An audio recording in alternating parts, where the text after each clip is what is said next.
Hello everyone and welcome to my channel, and today I'll be reading a multi-character listener by me. So let's get into it. Muichiro.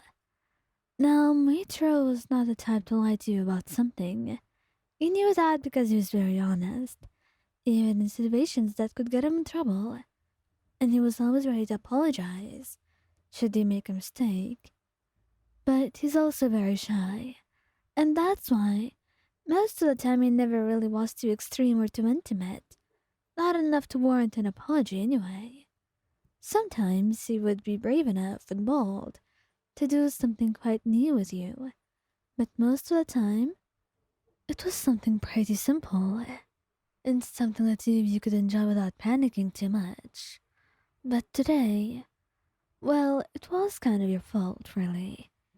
You were wearing really tight clothes and he couldn't help but focus on you. You were a distraction to him, and there was nothing you could do about it. Nothing you could do at all, but keep on looking and looking, not knowing how to act. It's like his hands were frozen. His mind was frozen too, and his eyes were glued to one spot that they could not move from at all. You really were a witch, or at least so he liked to believe, so he would have an excuse for how he was behaving. Regardless, that didn't mean there was anything to be done about the situation at hand, other than try to live through it. He did notice him staring, but he tried not to comment, wanting him to feel at ease. But it got to the point where it became a little bit too much. Muichiro, dear, are you okay? You've been looking at me for a while and you haven't stopped. Oh, really? Have I? Yes, you have been. Are you really alright, Muichiro? And he nodded, not really sure how to respond. But you did see him blushing and you tried not to comment on it. Until you eventually had to talk to him. He was walking around the house, stumbling, and he had held on to you then. And accidentally held on to your chest. Yes, what you were thinking. He was going to fall, alright? He was going to fall, and he didn't want to look you in the eye because he was still embarrassed about what you said to him about him staring. And that's simply why he was avoiding looking at you and then ended up stumbling into you anyway, which was more embarrassing, really. And he felt extremely shy and extremely embarrassed as you looked down, fidgeting. I, I didn't mean to do that. I really didn't mean to. You stared at him, your eyes wide and your cheeks red in silence. You were quite bewildered with what happened. Did that really happen? You ask yourself, and you have no answer except Meteor's face in front of you, which was a confirmation that it did really happen. So after a good 3 moments, you count down, take a deep breath, and put a hand on top of his head. It's fine. I'm not angry with you. I'm not. Just be careful next time. And I know you've been looking at me, and I know that you want to do something. So instead of just lying about it, how about you be honest? You say, winking at him, and he blushes brighter. But he does not reject your offer. He's quite eager to actually take it up. So, prepare something for him, and make it quite enjoyable. Muzan. Muzan actually, despite being very bold with people and being very scary and confrontational, he's not like that with you. He likes to be patient with you, to let you take things at your own pace. Also, he's not really used to this entire thing. And maybe it's because you mean a lot to him that he's so careful with it. But that doesn't mean he will hesitate if he wants to do something. He won't be so hesitant.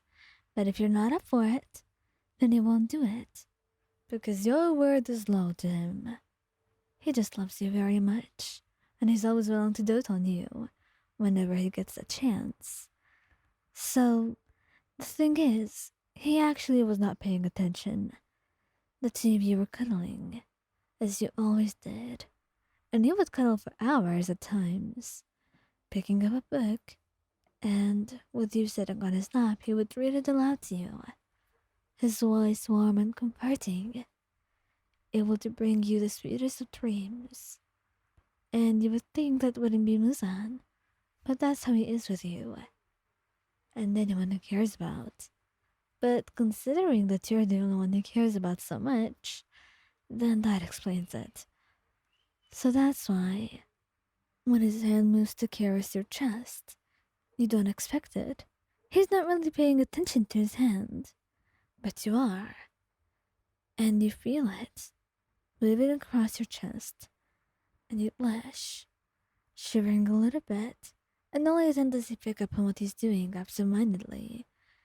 And if he could, he would blush, but his current body does not allow him to.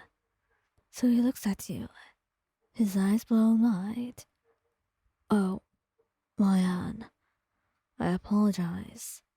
I was not really paying attention, he says, hoping that he didn't make you uncomfortable, but you're smiling up at him, and he lets out a sigh of relief.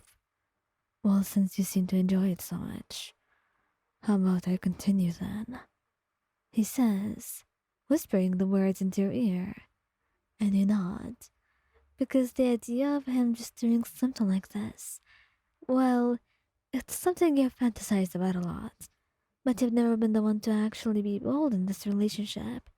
You left all those steps for him to take, and congrats to him for being so patient and so knowing, enough that he knows just when to try something new. And even though this time was an accident, touching you like this, it resulted in something more intentional, something sweeter, and much more beautiful.